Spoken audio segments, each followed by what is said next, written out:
Hello बच्चों, हम करेंगे क्वेश्चन थर्ड का सेकंड पार्ट, जिसमें हमें क्या दिया हुआ है 7√5 इरेशनल। ठीक है, फिर से हम क्या करेंगे, हम इसको रैशनल मानकर चलेंगे और कॉन्ट्राडिक्शन ले आएंगे और इरेशनल प्रूफ कर देंगे। ठीक है, तो करते हैं हम। पहले हम क्या मानकर चलेंगे, 7√5 को रैशनल। ठीक है,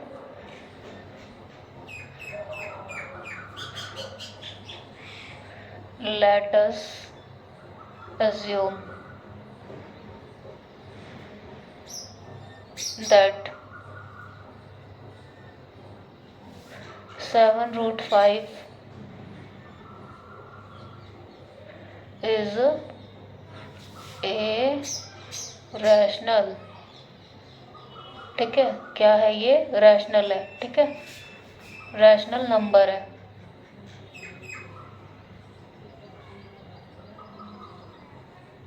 फिर अगर ये रैशनल नंबर है तो हम इसको किस फॉर्म में लिख सकते हैं, p/q की फॉर्म में लिख सकते हैं, है ना।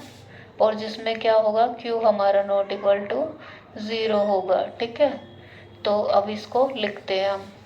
क्या है हमारा 7√5, क्या है, क्या माना है हमने, रैशनल। तो रैशनल को हम किस फॉर्म में लिख सकते हैं, बाय की फॉर्म में। मैंने मान लिया कि a/b के इक्वल है, हम इसको ऐसे लिख सकते हैं। और जिसमें हमारा a और b क्या होगा, को प्राइम होंगे। ठीक है, जिसका HCF क्या होगा 1, यानी कि इन दोनों नंबर में कुछ भी कॉमन ना हो। ठीक है, सिर्फ 1 के अलावा, यानी कि a एंड b, a और b क्या, a एंड b आर को प्राइम। ठीक है,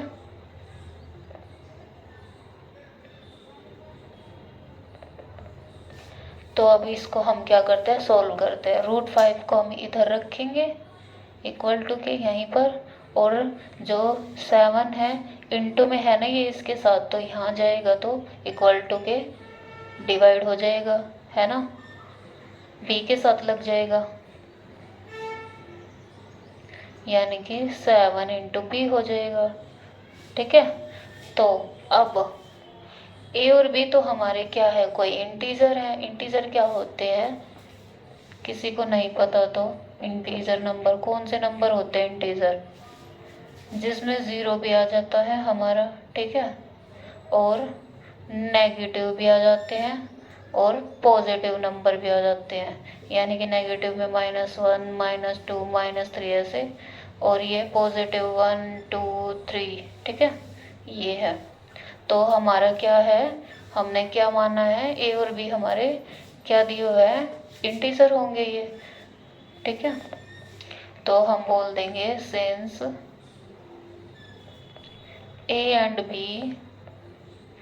आर इंटीजर। ठीक है, a एंड b आर क्या है, इंटीजर, इंटीजर्स। ठीक है, अगर ये इंटीजर्स होंगे तो इसमें हम क्या करेंगे, इनको पुट करेंगे। पुट करने के बाद हमारा कोई बाय में नंबर आएगा। ठीक है, जैसे कुछ भी पुट करके देख सकते हो, कोई भी नंबर बाय में आएंगे, तो बाय में आने के बाद हमारा ये क्या बन जाएगा, बाय वाला कौन सा होता है, p/q की फॉर्म में।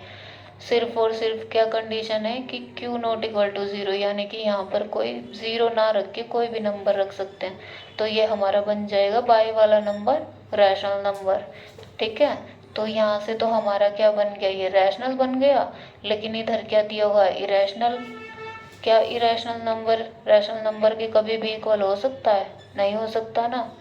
तो यहाँ से हम इसको बोल देंगे कि irrational not equal to rational. तो यहाँ से ही हमारा क्या आ जाएगा, ये कॉन्ट्राडिक्शन आ जाएगी ना।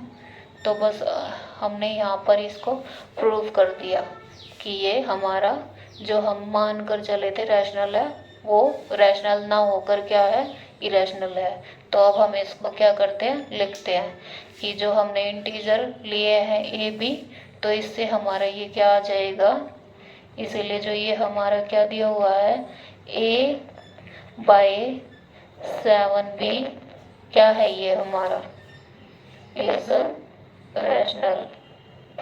क्या है ये हमारा rational number.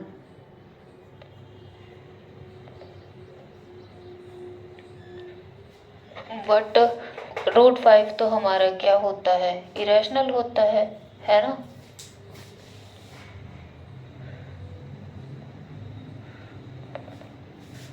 But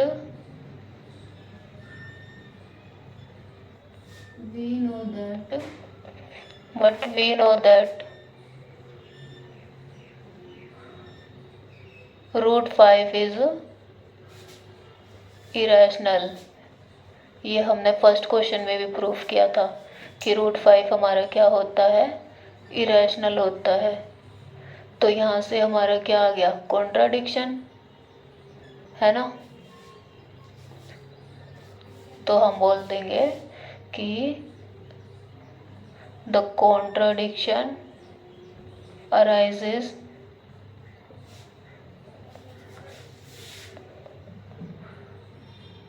arises by assuming, जो हम एज्यूम करके चले थे उससे हमारा क्या आ गया, कॉन्ट्राडिक्शन अराइज हो गया। ठीक है,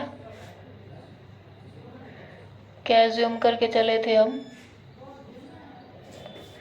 कि जो हमारा 7√5 है वो क्या है, इज रैशनल, है ना, ये था। तो यहाँ से हमारा क्या प्रूफ हो गया कि जो हमने रैशनल माना था वो इरेशनल है। अब हम बोल देंगे कि हैंस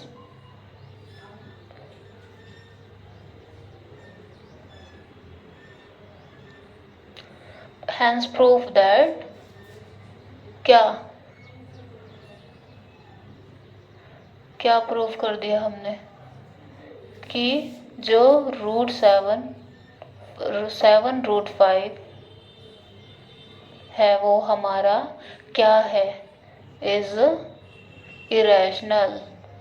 यहाँ से हमारा ये प्रूफ हो गया है। ठीक है।